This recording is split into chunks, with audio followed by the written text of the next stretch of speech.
Maadjong buntag kaninjong tanan, magandang araw po sa inyong lahat. Una sa lahat, gusto ko pong magpasalamat sa mga supporters na nag-subscribe, like, share sa ako ang mga videos. Pagpasensyaan nyo na po sa ingay ng chainsaw kasi pinuputol namin yung natumba na punuan ng mangga. Kasi doon ay pagtataniman naman namin ng mga gulay kaysa hindi nagagamit yung lupa.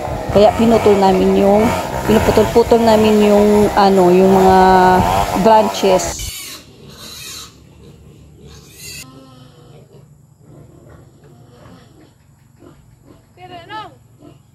Dito naman iyaya ko sino mabili na kumain ng saging kasi nagugutom ako, so niyaya ko siyang kumain ng saging. At ang ginawa ni Abilino ay inayos namin yung yung mga orchids kasi yung mga dalid, ang mga ugat nito ay naglalabasan na, kaya nilagyan or pinupunuan namin ng bunot. Anong tawag nito ng bunot in Tagalog?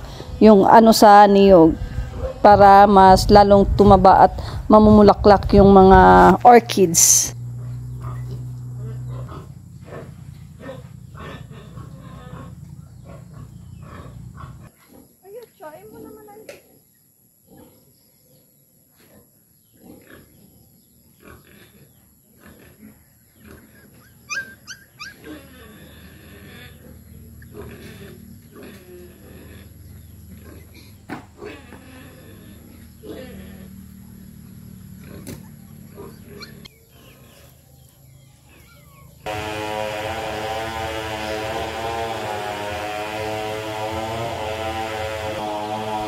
Dito naman kumuha naman ako ng mga patay na yung sa bulaklak, yung mga seeds sa bulaklak. Kasi dito naman ipunin ko itong yung mga patay na seeds para i-spread ko naman doon sa lupa na gusto kong taniman ng mga bulaklak. Kasi mas maganda itong pag inano mo lang, parang in-spread mo lang kaysa itatanim. Kasi pag in-spread mo, hindi na maano yung gamot niya. So kaya iniipon-ipon ko yung lahat ng mga patay na seeds.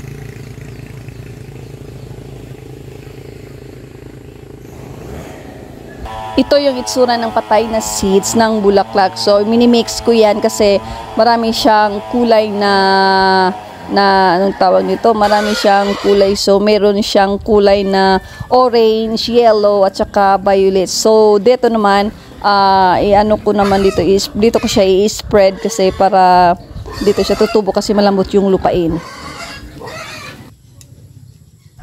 So makikita mo nung nakaraang vlog ko na itong kabilang sa gitna is pinapakuhan ko ang tawag piko, ang pako tuloy piko, para dito na naman tatanamin namin yung ibang sibuyas kasi na siya parang tumutubo na siya, marami na siyang down. So tinanim naman namin dito para mas lalo siyang dumami.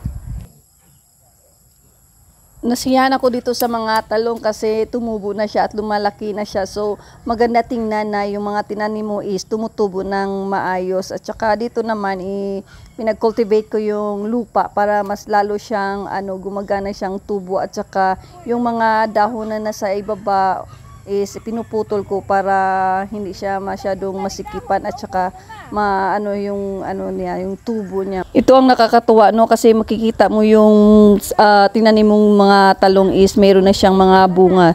So nakakatanggal din ito ng stress.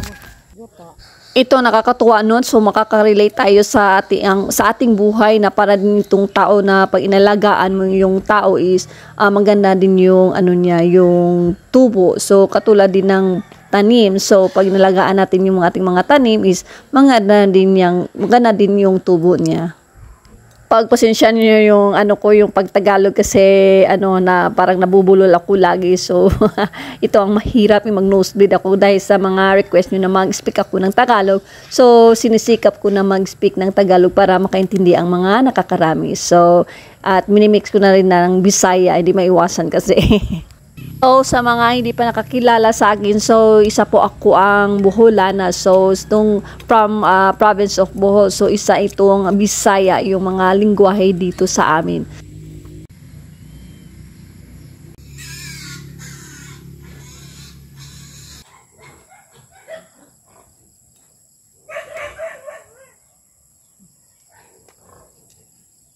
pagkatapos kong nag-ayos doon sa mga tinanim ko mga talong, so dito ko ako nagpahinga konti, saglit ng para ma-refresh yung katawan ko at saka yung mindset. Sure. Kasi dito maganda dito ang place dito kasi sa harap nito is yung mga view of mountain. So dito ako laging nagpapa-relax at nagpapahinga. So medyo mainit kasi yung panahon ngayon, walang kahangin-hangin, makikita niyo na walang hangin. So dito naman nilalaro ko naman yung puppy kasi nakyutan ako sa kanya.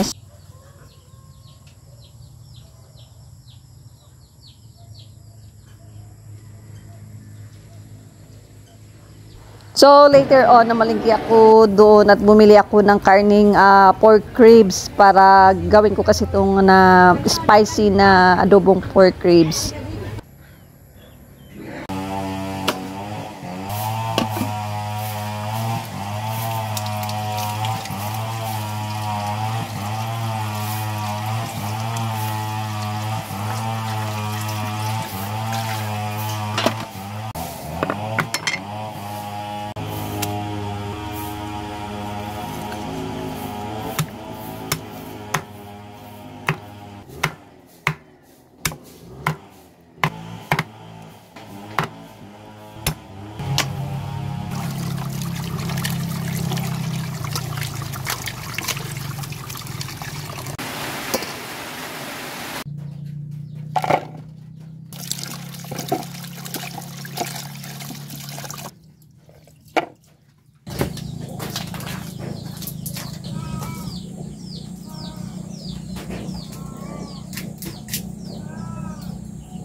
At natapos na yung niluto, so kakain muna tayo mga kaamigas. So una sa lahat, magpasalamat tayo sa Panginoon na binigyan tayo ng biyaya. So thank you Lord. So mga sa takan ninyong tanan mga kaamiga.